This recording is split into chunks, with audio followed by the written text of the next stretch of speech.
cannot counter the damn revolution. Are not just the future, we're the now. People who want to change the world, those are the people who win. Sometimes, around here, you gotta fight a little bit. This is an official declaration of war tonight. That losing is an option Bit of the public.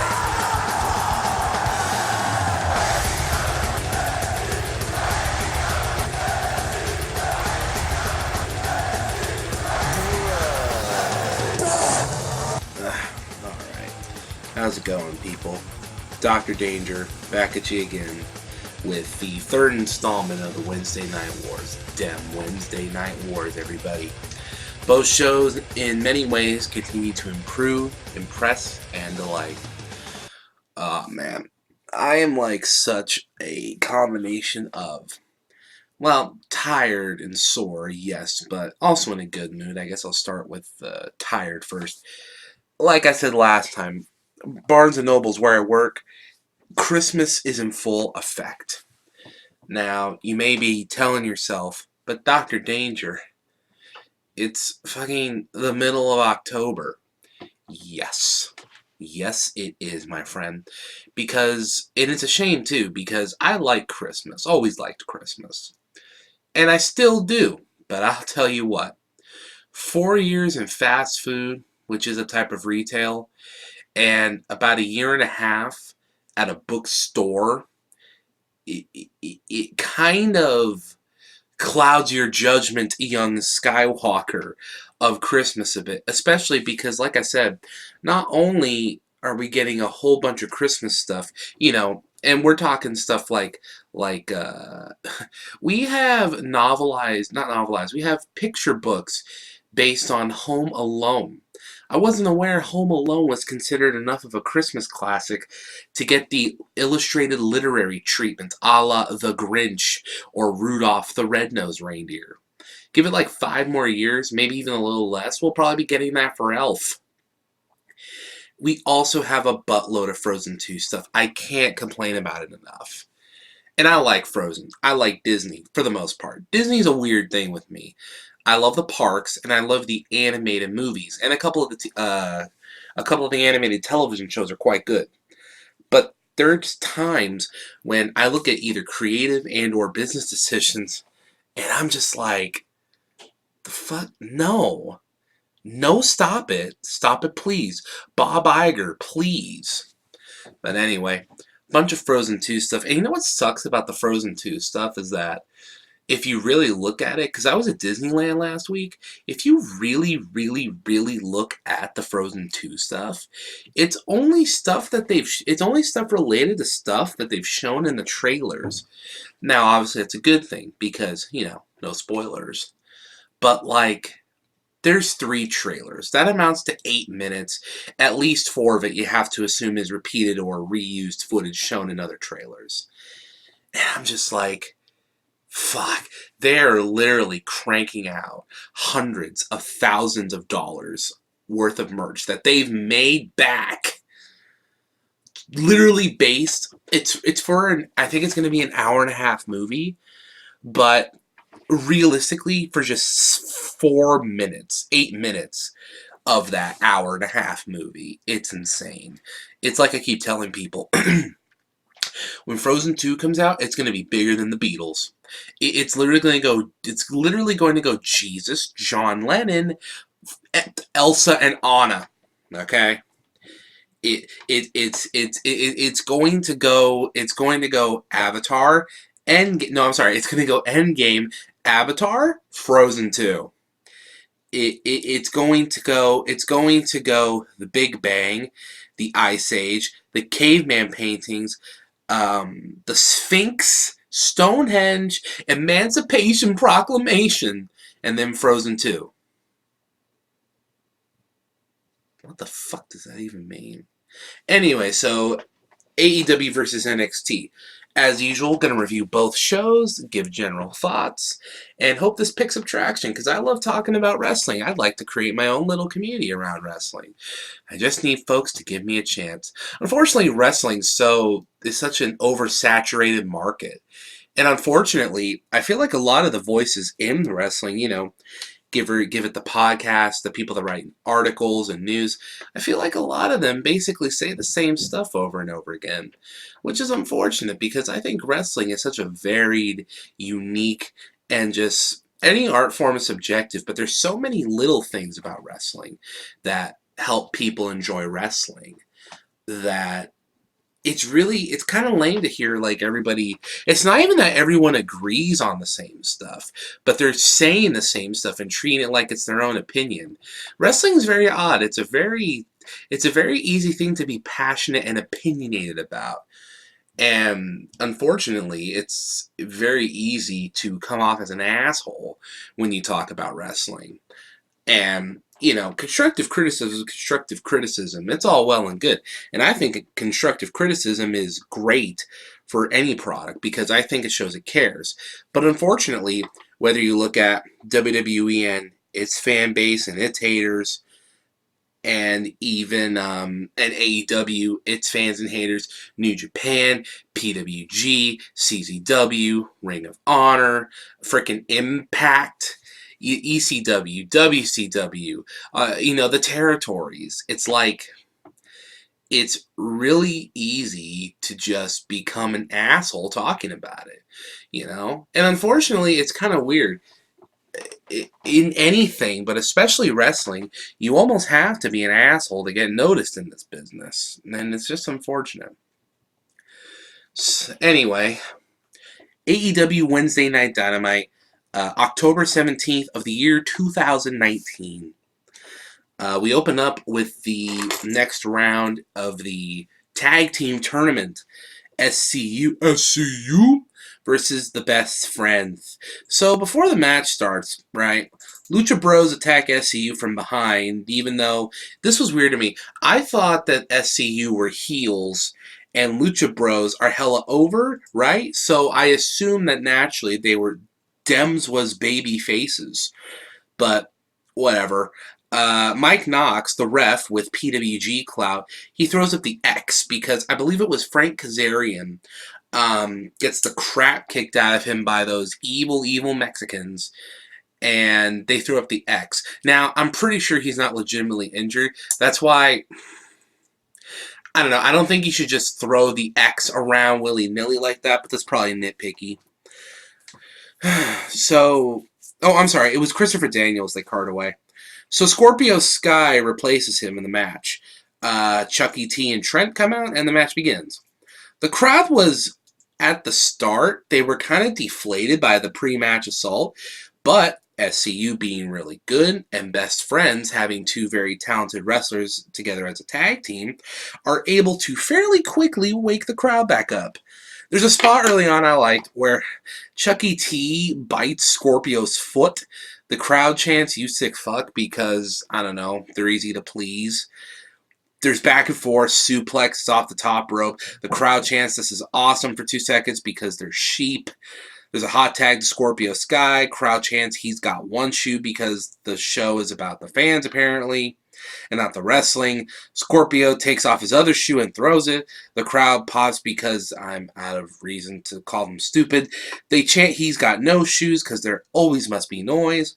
And then there was, again, really good back and forth. The wrestling in this match, very good. Hey, surprise, surprise. Them wrestling in AEW, it's really good shit. That's also one thing that we can all universally agree on about AEW, is that I would genuinely agree.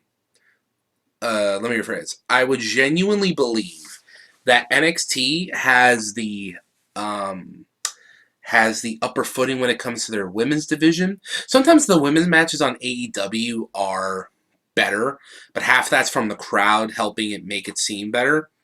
But their tag team division, AEW's, literally, it's not even better than NXT. I feel like it's better than WWE. Now, WWE has two very good tag teams as its champions. Revival are still the SmackDown titles, champions. They just need to get on TV. And the Viking Raiders just became champions, who obviously have War Machine, IWGP, ROH, and NXT clout. So they've got good champs right now, but realistically, I mean, honest to God, I feel like I can actually count the really good tag teams on the E with one good hand, and honestly, maybe even less for how goodly utilized it can be. But that's another rant. The end spot was kind of weird. The ending move looked like a botch, but it was the pin. It was whatever. And the SCU, who I thought were the heels, overcame the odds and beat the best friends. It was an okay match, and I literally don't mean to be that guy, but I've seen these guys. I've seen SCU from. I've seen better from both these guys in PWG, and I've also seen SCU be in where was that? Where was that wrestling promotion in San Francisco? I think it was APW. Yeah, I think it was All Pro Wrestling, I believe, the one in San Francisco. But it was okay. I gave it 3.5 stars. Then probably the worst example of a fucking commercial in screen thing I've ever seen. Okay, so the idea behind the commercial and screen thing, right? It's supposed to be, okay, we're going to air a commercial because money and we have to, but we're going to keep the action going on screen because, we don't want you to turn away. Even though we instruct the wrestlers to, not do any super dope shit during the commercial break. This time, they air it as two dudes come out to fight Santana and Ortiz. Some bro named Alex Reynolds and John Silver. I saw the name Alex Reynolds, and I immediately thought of, what's his name? Something Reynolds, who's a children's author, and I initially thought of Long John Silver. They fight Santana and Ortiz. And when I hear Santana and Ortiz, I think of Carlos Santana, the great guitar player, and I know an Ortiz? Hold on, did I know an Ortiz in school? I knew a Chewy in school. That dude was cool. Anyway, so I can't recall if I'd ever seen Reynolds or Silver before, but I was hoping that maybe they'd impress me before they lose. Because of course they were going to lose. It's freaking Ortiz and Santana are part of Jericho's thing, and they're building them up. In fact, after this match, which they won, by the way, surprise, surprise, Jericho cut a promo for them and challenged the Young Bucks for them in a match for a match at Full Gear, which I have mixed feelings about, but I'll get to it when I get to it. So the match. Yeah, they won in like 2 minutes. Silver and Reynolds, they got nothing. So there's that. So like I said, Jericho cuts that promo for him, and look, I understand. Meltzer made a really good point that Jericho is the most over person on AEW, which is a fact, but I feel like the people in Inner Circle should cut their own promos. Sammy Guevara was able to have his own little presence because he had that match against Cody, and that showcased his personality. But, he's the only one. The Ortiz and Jake Hager, they came to AEW specifically to be Chris Jericho's muscle. Now, obviously, if you're someone like me and a good number of wrestling fans who have seen Santana and Ortiz outside of AEW before and after, sure, you have a good idea what they're like. They're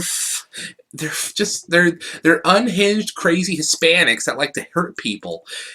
And for Jake Hager, I mean, he's an ex-WWE guy who's having a pretty kick-ass MMA career. But, and I hate to be that dude, but if you're trying to get them over to not just a casual audience, but for Santana and Ortiz, you're trying to help get them over and establish them in AEW. But for Jake Hager, you really have to try and reinvent the guy because he has that stench of, I hate to use stench because I feel like I sound pretentious, but it's true. He has that stench of WWE woulda, shoulda, mid-card all over him. His MMA career has helped dash that, especially considering he has a better MMA career than CM Punk. But it's not doing too much. I mean, granted, people aren't chanting "We the People" anymore. But, I feel like my point is, I feel like Inner Circle should cut their own promos. But Jericho actually getting heel heat is good because Santana and Ortiz won and they were cheered super over a lot, even though they're the heels. And I'm not saying you can't cheer heels, but come on. I know the business has progressed a lot. We've had a lot of great advancements, but I truly don't think that baby faces and heels are outdated concepts. That's just a personal belief. So then after this, there was a video package about Cody. And as usual, he's a babyface here, undeniably, is portraying him as the family man, company man. Diamond Dallas Page is there. I think one of some Reynolds, I think his mom's on the video. And they're talking about how much he loves this and how he wants the title, he wants to chase it and whatever. But in the ring, he's undoubtedly a heel. It's a very cheesy video, but it was honestly kind of epic. Well produced, too. Next is Britt Baker versus Riho for the title. Okay, so they said this match had a 30-minute time limit, and I'm assuming that that's just going to be the time limit by default for title matches. And I was like, oof. Now look, I feel like some people are being a little too hard on Britt Baker. Riho too, but for different reasons. Britt Baker has only been in this for a year. She's easily had less than... Brian Alvarez said under 100 matches. I'd be surprised if she's had more than 50. But I honestly think that for her limited experience, she's already quite good. At least I think so. And Riho, my only problem with Riho, I know folks have problems. Oh, she's too small. She doesn't look convincing. Here's my thing. I think any wrestler of any size can be over, or rather can be put over as a credible threat to another wrestler in storyline. But to me, they have to have three things. At least two are preferable.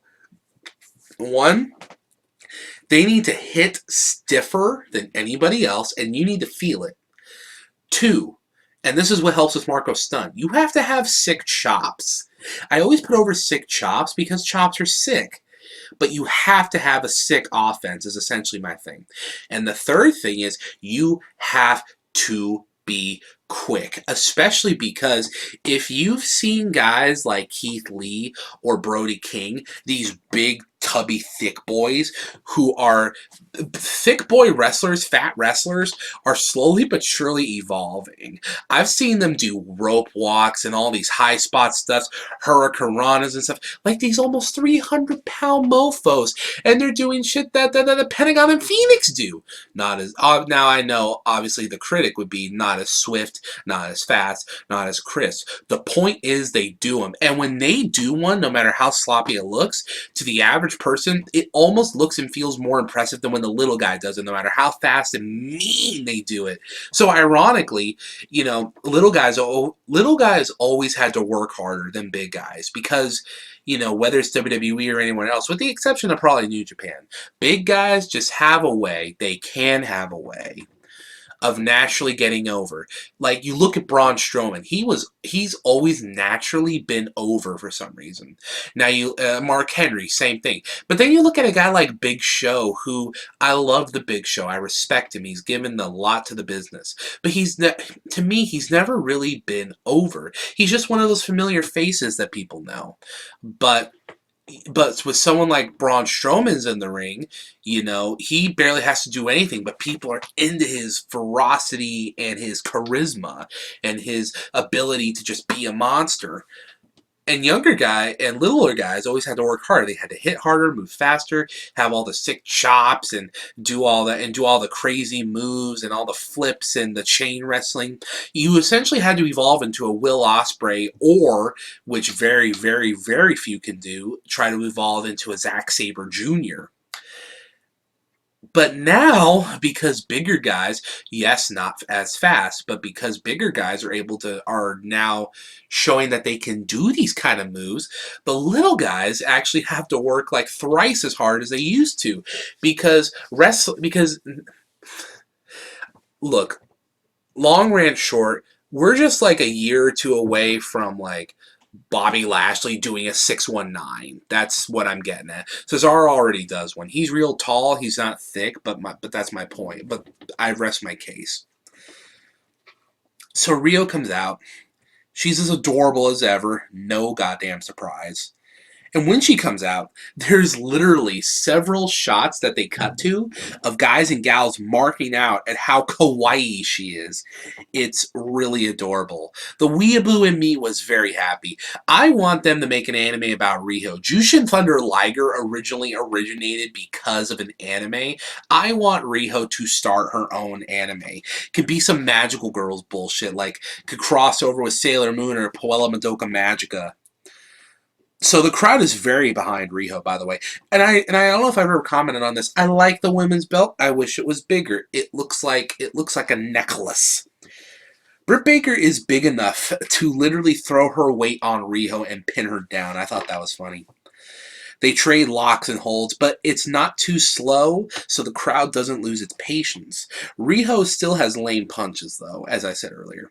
Crowd heat's inconsistent. There's always noise, but it's nothing deafening. And I don't mean noise like cheers and boos, but it's a very involved crowd. I think they were in Philadelphia, so that's a very talky kind of crowd anyway. So you can hear people talking like they're like, come on, Riho, but no like crazy chants or unified voices is what I'm getting at.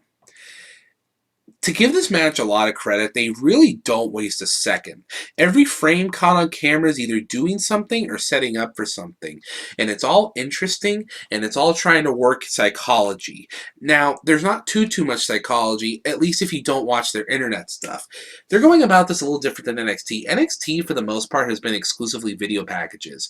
But AEW has been utilizing their YouTube channel, which works, but for the sake of the review, trying to give you the perspective of a viewer, I see their YouTube stuff, sure, but most casual people aren't either going to know or watch the YouTube stuff. Maybe because they don't want to, or maybe because they can't, or they just forget to. So I'm coming at it from that perspective. It was very well wrestled, and the finish comes when Baker gets her lockjaw move on Riho, but Riho rolls her on her back for the pin. It was very well wrestled. Go out of your way to watch this. The commentators even make sense of the fact that she rolls her up for the win, because how long did they say Riho's been wrestling? Like 14 years? That can't be right. But yeah, she's been wrestling a long time. Britt Baker's only been wrestling about a year. So that's that little touch to detail that I like. I gave this 3 3/4 stars. Next is Marco Stunt and the Jungle Boy versus the Lucha Bros wearing these sick-looking insect masks, looking like an Aztec version of the Shredder, and they get some sick pyro. This match is exactly This match is exactly what you think it is. Lucha Bros win, but they make sure to make Jungle Boy and Stunt look good. And holy shit, these guys work lightning quick, fluid, and stiff. There's a spot comes when Marco's on the top rope, and Phoenix, he's doing that thing where he holds Jungle Boy's hand, and then he jumps on the ropes, and he does his like crisscross things where he jumps up and switches feet across the ropes. And then when he jumps to the turnbuckle, he edge-giris Marco, and then arm drags Jungle Boy. That was badass. There was a point, this was weird though. JR called Jungle Boy Jungle Jack Perry, which is son of Luke Perry, Jack Perry. That's his real name. I thought that was kind of weird. I mean, I'm not opposed to Jungle Jake Perry, but I like Jungle Boy. It was very, it was unique, I mean, he didn't really have a gimmick behind him. He just kind of came out, looking like Tarzan. Sometimes he'd wear a loincloth, sometimes not. He's got his crazy sideburns. There wasn't really any actual character or story to the name, but it was cool, People liked it. And people liked hearing Brian Alvarez snarl, "The Jungle Boy." But yeah, Jungle Jack Perry, it'll take some getting used to. The finish comes when the Lucha Bros just fucking murder Marco. This was probably, this was one of the best matches of the night anyway.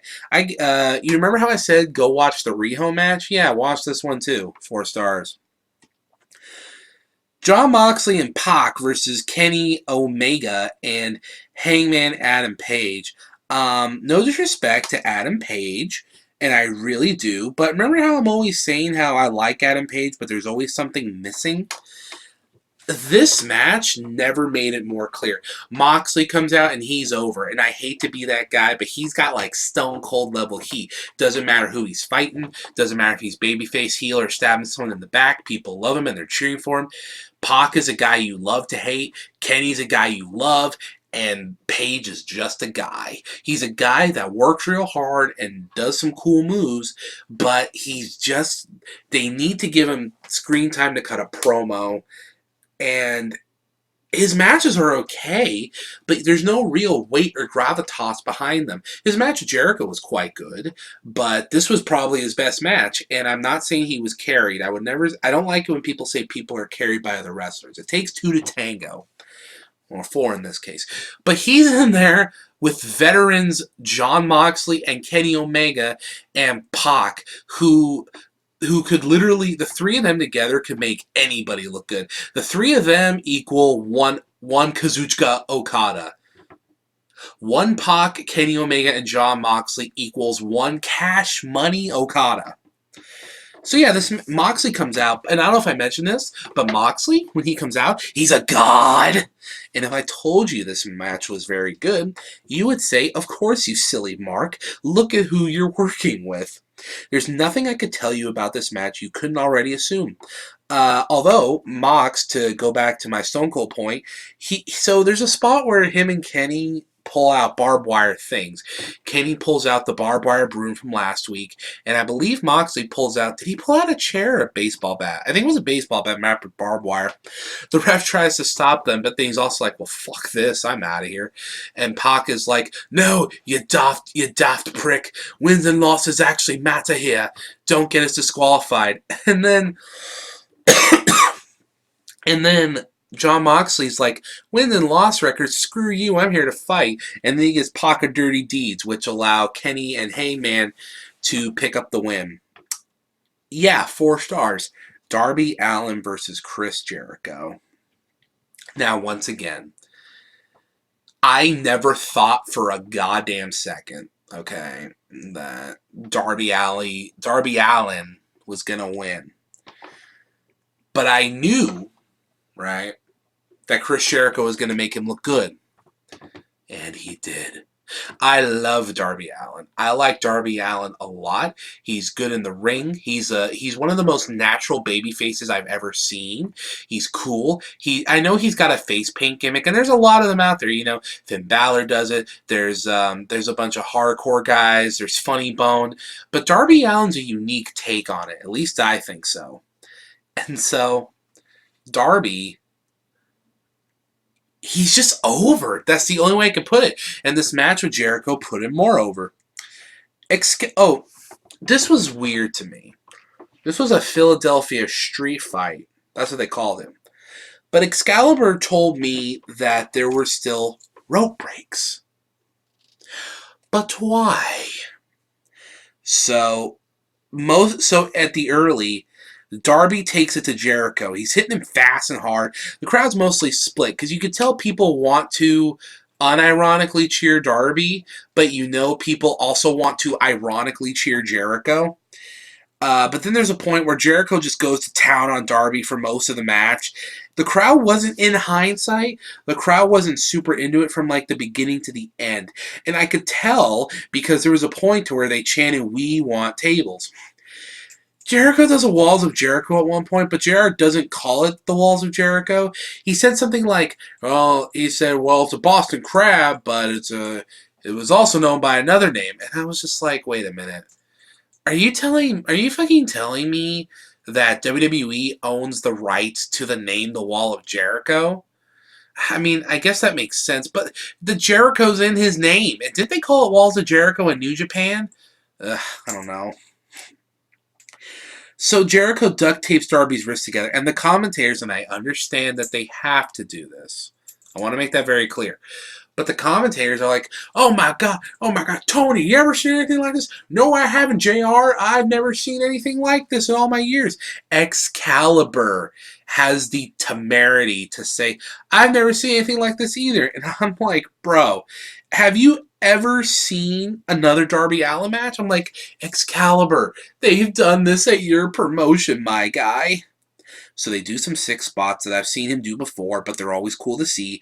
And then the finish comes when Darby Allin goes up the top rope to go for his coffin drop, but Jake Hager interferes by punching him off, and Jericho wins by tapping him out with the walls. So yes, Jericho won, and it was by submission. And in my opinion, and I know this can be kind of a diverse opinion, but I believe that submitting someone, I'm not saying it makes them look weak, but you should save submissions unless it's your default move, because I think eating a pin is one thing, but if you tap out, to me a tap out win should put someone super over and put someone else super down. But they protected Darby because Homeboy was duct taped, his hands were duct taped together. There was a point where he was beating on Jericho still, and the implication is if Jake Hager had not interfered and punched off this and not punched this handicapped individual who had no access to his hands off the top rope, this man might have actually beaten Chris Jericho. So it was the best storytelling of the night. It was the best psychology of the night, and yeah, it was pretty good. It wasn't great, but it was pretty good. I give it 3 and 7. I gave it 3 and 3/4. The crowd could have been better, which doesn't really take any points off the stars, but I think the crowd could have been better. All right, let's move on to NXT. It opens straight away after the kick-ass theme song with Tommaso Ciampa versus Angel Garza. Now, this match was short, but it was back and forth, which made sense considering how rusty Tommaso Ciampa would realistically be after his absence. And when I say back and forth, I mean Angel whooped on him for like a minute, and then Ciampa made his comeback and won a minute later. 2 stars. I give every squash, no matter how good or bad, I give it 2 stars just because I don't understand how a squash match could be any more than that. Could it be less than that? Yes. Yes, it could. But a squash match has to try really fucking hard to be that bad. Oney Lorcan and Danny Burch versus Eichner and Martel. And Alexander Wolf looking like a smug prick. So these Europeans in their goddamn tracksuits, I immediately knew Oni and Danny were going to die. But you know what? It was a back and forth match, and they had a lot of offense. It was everything you expect from European wrestlers. Sick chops, dank headbutts, and holds that aren't boring. Just great tag team wrestling. This tag team wrestling match was so good, it actually made me want to negate what I said about AEW having the superior in every way tag team division, except when I realized not every match is as good as this.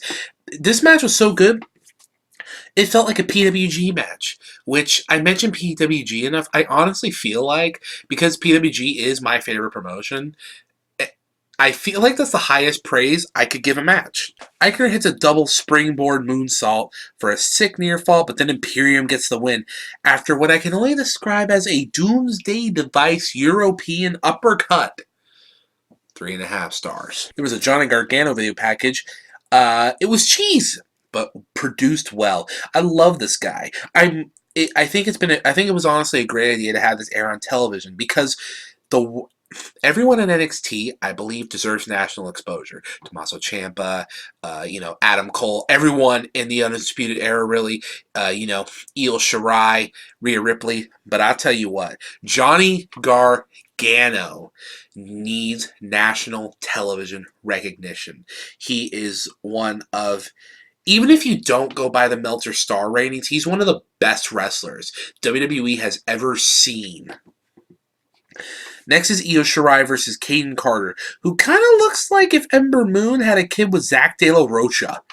She has a sick theme song, though, not gonna lie. But yeah, I knew she was gonna die. They have the lovely thick thighs referee gal, whose name I still don't know, but who should probably marry me. Match was okay. You could see how green Caden was in some spots. I've seen worse, but you could tell that Io had to play teacher a bit in the match. Io then pins her with her moonsault after about 4 minutes total. 2.5 stars. Io then cuts a promo. She tries to call out Shayna Baszler, but Ripley comes out to confront her. They have a stare down. She threatens Io to never speak her name again. Io cusses her out in Japanese and leaves. Boa cuts a promo all in Mandarin on Killian Dane. Kind of cool. I guess Velveteen Dream is injured. So, yeah, whoever wins the match of Keith Lee versus Dominik Dijakovic is going to fight him. This match, right, had a lot of hype, build-up, and expectations. This had such good build-up. In fact, these guys have fought before, right, outside of WWE. And it's been like fucking legendary. Now, was this match as good as other ones? I can't honestly say that. But this match did have hype going in, and it kept the crowd interested and entertained to the very end for several reasons. By the way, Keith Lee is a wall of meat, and I love it. There's tests of strength. Ronaldo, there's a point where Keith Lee does this like neat evasive maneuver, I think, and Ronaldo says, "Forget moves like Jagger. Keith Lee moves like Bruce Lee." I was like, what? There's an inset commercial, but you know what? This was all the regular commercials up to this point were regular commercials. This was the first commercial. It was about 53 minutes into the show, about an hour in, halfway through. So at least they're getting better. NXT as a whole was a way better show this week than the last week, but I'll get to that. The crowd gets more and more into it as they're going along. Keith Lee is hella over. It makes you kind of wish that he wasn't just, inconsistently on TV for a year. There are both these guys chants, so now it really feels like PWG. Keith Lee poison Rana's Dominik, and the crowd erupts. Because remember, the 3 spots that will always make me pop. In this order: Canadian Destroyer, Poison Rana, and Spanish Fly! And I thought they were going to do a Spanish Fly, but they did not. Dominik, by the way, throughout the match had great selling of his left arm that Keith Lee worked over the whole match. Keith Lee he's like 325. He Farag splashed Dominik's arm. That was great. And I was so ready to fucking hate this. Roderick Strong runs in for the DQ. But then William Regal, he didn't say this because, you can't. PG. Or whatever. But William Regal essentially says, no, fuck you.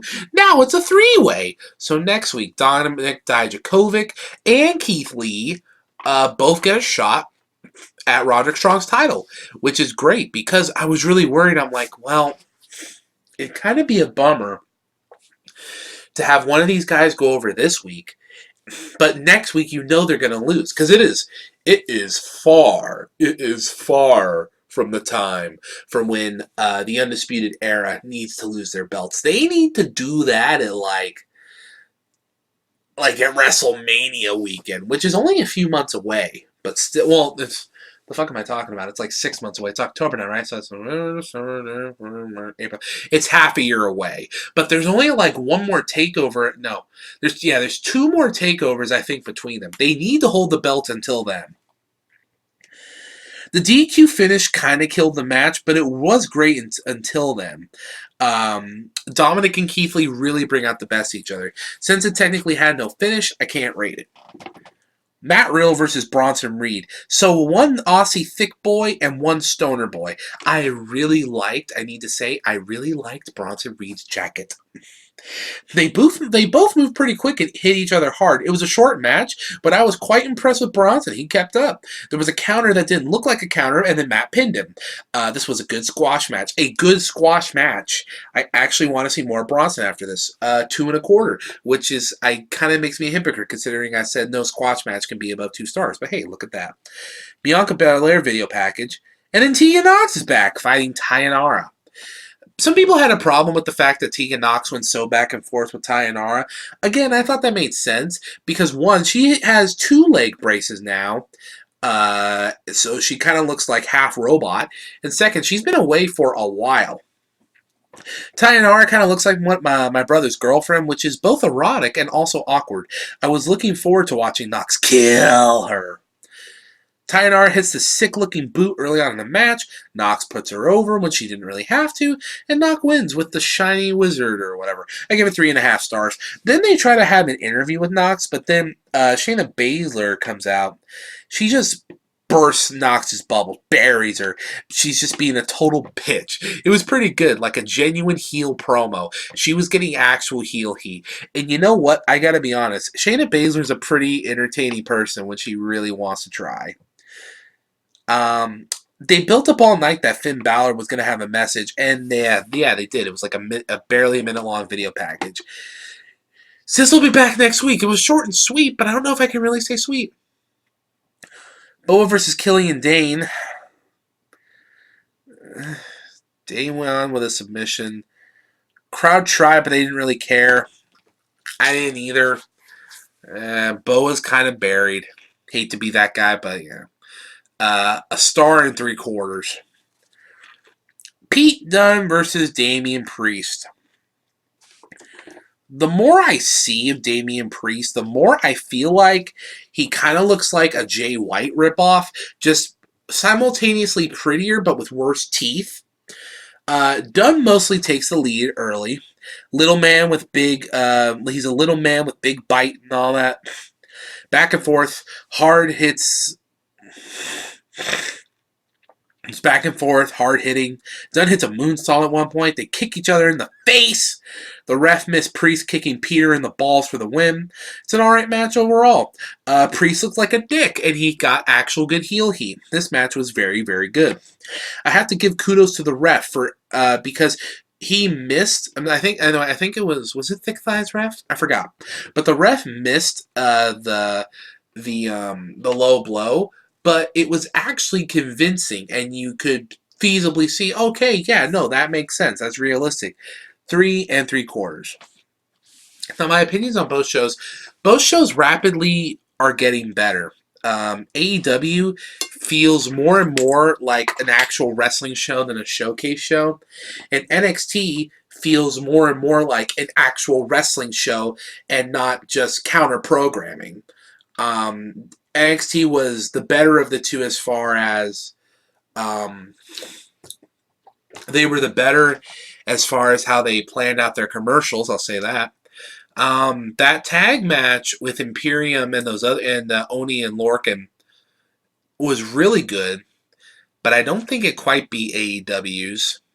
The Pete Dunne match was very good. That, as far as singles matches go, that one might have been the best match of both shows. If Keith Lee and Dominik Dijakovic had an actual finish, that probably would have been the best match out of the night. Let me see. Yeah, I wish that both shows would make more time for promos for different reasons. NXT needs to build stories, build up storytelling and angle. AEW needs to build up characters, which they're doing with their YouTube show, but to me, I think they need more. So, overall, it's good. Quality-wise, the first week, I felt like NXT was the better wrestling show. Last week, I thought AEW was the better overall show. You know what's weird? Today and this week, in some ways, I felt they were about equal. I genuinely don't think I can give the edge to either show. I hate to give them a tie, but I think it's true. I think right now, the score for AEW and NXT is an even 2-2. I think both shows were good. Now, I feel like the implication could be, oh, well, if AEW was as good as NXT, that means it wasn't that good. Or the implication could be, oh, if NXT was as good as AEW, he's saying that means NXT was really great. Or some combination of that that line of thinking. And no, I mean, just looking at them separately and together, I genuinely feel they were about as good as each other. I heard the rating. I'm recording this on Thursday because I didn't get to record on yesterday. But I heard that, and obviously AEW beat NXT in the ratings again. I honestly don't think NXT is going to come back in the ratings, but NXT can have the better wrestling show. So, that doesn't surprise me at all. We'll continue to see as... but both of their numbers were down, is my point. I heard AEW was down from the other week, and so was NXT as well. They're both down. Everything's down. Raw was down. SmackDown was down. Well, those were down for different reasons entirely. But yeah, that's my review of the Wednesday Night Wars Week 3. I really like doing this. If you did watch this or listen to this, please try to get in touch with me. I appreciate any kinds of constructive criticism. And yeah, I'd like to try and, like I said, I'd like to try and build a community around this. I know there's a million wrestling communities out there, but I want to try and be a level-headed, cool, not a safe space because that's over dramatic, that's melodramatic, but you know what I mean. There's not a lot of places to go and talk about wrestling where you don't feel stressed, I guess is what I'm getting at. So, I will see you guys next time. SmackDown's tomorrow. I'll try to have the SmackDown review up either Friday night Saturday night or Sunday morning. I'm going to be busy Friday. Let me see. But yeah, that's it. I have been Dr. Danger. This has been the Dr. Danger's Lingo Deluxe podcast. And I will talk to you guys again somewhere down the line, somewhere in time. Adios.